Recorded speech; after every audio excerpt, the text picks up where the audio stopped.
Great Riyansh morning. माझं नाव राजू सांडभोर. मी gold director Riyansh multitrade private limited या कंपनीमध्ये आरोग्य सल्लागार म्हणून काम करतो. आपण आज लातूर या सिटीमध्ये आलेलो आहे. आपण या श्रीमंगले मॅडम यांना दीपक जोगी पेटकर सरांच्या माध्यमातून प्रोडक्ट दिलं होतं.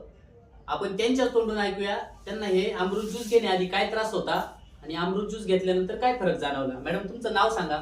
माझे नाव उषा संजीव श्रीमंगले लातूर.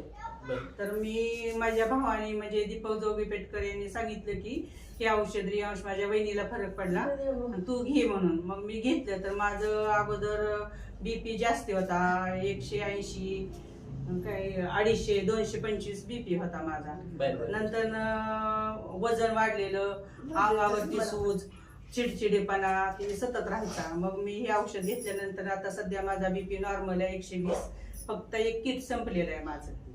म्हणजे 3 महिन्याचा एक कोर्स झालाय पण तुम्हाला चांगला फरक पडला. चांगला फरक पडलाय. वजन पण नॉर्मल वाटलाले, वजन काय मी पाहिले नाही. फ्रेश पण वाटते, फ्रेश वाटलाले, सगळं चांगलं वाटलाले मध्ये. तर प्रत्येकानं जरी तुम्हाला काही त्रास नसला तरी पण अमृत ज्यूस घ्या आणि असला तरी पण घ्या. थँक्यू.